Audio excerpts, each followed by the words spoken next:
The party of Lincoln became the party of Trump. How did that happen?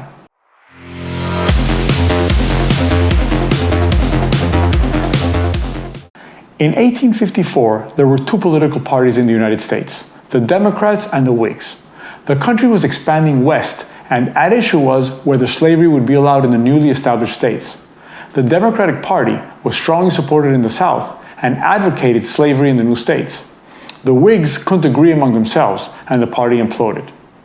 Former Whigs established the brand new Republican Party, determined not to let slavery expand any further. The Republicans became increasingly popular in the North, and Abraham Lincoln became the first Republican president in 1860. To placate the South, Lincoln promised not to interfere with slavery in the states that already had it. That wasn't enough, though. 11 southern states seceded from the Union and formed the Confederate States of America. Lincoln and the northern states fought to keep the Union together. The Civil War ensued. The North won the war, slavery was abolished nationwide, and Lincoln and the Republicans focused on supporting the rights of the former slaves. They passed the Civil Rights Act of 1866 and the 13th, 14th, and 15th Amendments to the Constitution. Meanwhile, the white Democrats continued to dominate the South. They resisted the racial reforms, often violently. At that point, the Republicans were the Northern Progressive Party, and the Democrats were the Southern anti-intellectual and, there's no other way to say it, racist party. Government spending during the war made many Northern financiers and industrialists wealthy. These businessmen began taking leadership roles in the Republican Party. They wanted to hold on to their power and decided that focusing on black rights in a mostly white country was not a good political strategy.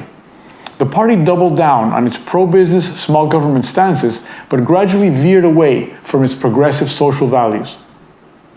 The stock market crashed in 1929. The Great Depression began. Voters lost confidence in the Republicans' ability to manage the economy. Franklin Delano Roosevelt and other Democrats were swept into power. They began dramatically expanding the size of the federal government in an attempt to fight the Depression. The Democrats became the party of big government, but only as it pertained to the economy. The former Confederate states continued to be the solid South of the Democratic Party. But the mainstream Democrats, with Presidents Roosevelt and Truman, later Kennedy and Johnson, gradually adopted a more progressive attitude on race and civil rights. This attitude divided the party along regional lines. To illustrate this, let's look at the congressional support for the landmark Civil Rights Act of 1964. 96% of Northern Democrats supported the act, as did 84% of Northern Republicans. Only 7% of Southern Democrats supported it, 0% of Republicans in the South supported it. Civil rights was not a partisan issue. Once again, it was North versus South. The Civil Rights Act of 1964 was signed into law by Democratic President Lyndon Johnson, while the Republican nominee who faced him in the election that year, Barry Goldwater, opposed it.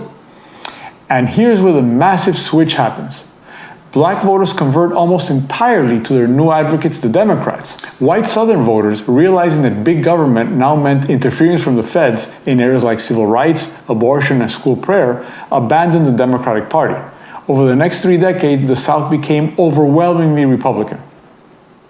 Republican leaders realized that they needed to cater to this new yet vital voting bloc, which skewed religious and treasured what they called traditional family values, which is code for Christian theocracy. In 1980, Republican Ronald Reagan, a former Democrat, was elected president by promising to fight for business interests, lower taxes, smaller government, and traditional family values. So the Democrats became liberal and progressive. The Republicans became socially retrograde to hold on to their new Southern base, the religious right. But how did they go from there to Donald Trump? As the 21st century began, America was going through a demographic transformation due to Latinx immigration, both legal and illegal. Democrats generally supported reforming immigration laws to allow unauthorized immigrants to obtain legal status. Republicans adopted a tough on immigration rhetoric, but this cost them dearly in the 2012 election. 71% of Latinx voters backed Barack Obama and helped him defeat Mitt Romney. The Republican Party started to look like a party for white voters in an increasingly non-white country, which didn't bode well for future elections. So, in 2013, some key Republican senators, led by then rising star Marco Rubio, worked with Democrats on a bill that would give unauthorized immigrants a path to legal status. This bipartisan effort did not go over well with the white Republican base. They felt betrayed by the party's leaders. The political ground became fertile for an outsider with anti-immigration views. Enter Donald Trump, a businessman who wanted to build a wall on the border with Mexico. Trump captivated the base, became a juggernaut during the Republican primaries, and during the general election, captured just enough voters outside of the base to eke out an electoral college win despite obtaining 3 million less votes than his opponent. There you have it, Lincoln to Trump. Today's Republican Party purports to support big business and small government, but also panders to a base that favors a Christian theocratic government and is frightened by American diversity. Strange bedfellows indeed. I'm Jack Azut. Thank you for watching.